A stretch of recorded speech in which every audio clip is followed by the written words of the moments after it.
Hi hello everyone, welcome to Dhanvi cooking and beauty channel. ನಾನಿವತ್ತು ಬಂದು hair ಹೇಗೆ soft ಮತ್ತು ಶೈನಿಯಾಗಿ ಕೂದಲು ಉದ್ರದ್ದು ನಿಲ್ಲೋದು ಅಂತ ಹೇಳ್ಕೊಡ್ತಾ ಇದ್ದೀನಿ.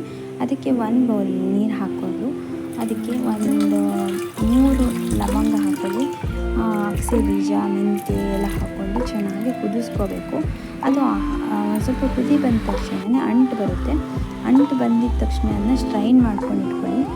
ಇನ್ನೊಂದು ಬೌಲ್ಗೆ ಒಂದು ಅನ್ನ ತೊಗೊಂಡಿರಿ, ಒಂದು ಬೌಲ್ ಅನ್ನ, ಅದನ್ನು ಮಿಕ್ಸಿ ಜಾರಿಗೆ ಹಾಕ್ಕೊಂಡು ಈ ಲಿಕ್ವಿಡ್ಡು ಹಾಕ್ಕೊಂಡು 1 ಸ್ಪೂನ್ ಪ್ಯಾರಾಚೂಟ್ ಎಣ್ಣೆ ನಾನು ಹಾಕ್ತಾಯಿದ್ದೀನಿ. ನೀವು ಬಾದಾಮಿ ಎಣ್ಣೆ, ಆಲಿವ್ ಆಯಿಲು ಯಾವುದಾಗುತ್ತೆ ನಿಮ್ಮ ಮನೇಲಿ ಇದೆ ಅದನ್ನು ಹಾಕ್ಕೊಂಡು ಚೆನ್ನಾಗಿ ರುಬ್ಕೊಳ್ಳಿ. ಸಾಫ್ಟ್ ಬರಬೇಕು ಆ ಥರ. ಈ ಪ್ಯಾಕು ತಲೆಯಲ್ಲಿ ಉದ್ರೋದು ಆಮೇಲೆ ಒಂಥರ ಹಿಂಸೆ ಕೊಡೋ ಥರ ಏನೂ ಆಗೋಲ್ಲ. ಫುಲ್ಲು ನೀಟಾಗಿ ಬುಡಕ್ಕೆ ಹಚ್ಕೊಂಡ್ರೆ ಒಂದು 15 ಮಿನಿಟ್ಸ್ ಬಿಟ್ಬಿಟ್ಟು ಹೇರ್ ವಾಶ್ ಮಾಡಿ. ಕೂದಲು ಸ್ಟ್ರೈಟಾಗೂ ಆಗುತ್ತೆ, ಉದ್ರದು ನಿಲ್ಲುತ್ತೆ, ಶೈನಿಯಾಗುತ್ತೆ. ಒಂದು ವಾರದಲ್ಲಿ 2 ಸತಿ ಹಚ್ಕೊಂಡ್ರೆ ಸಾಕು.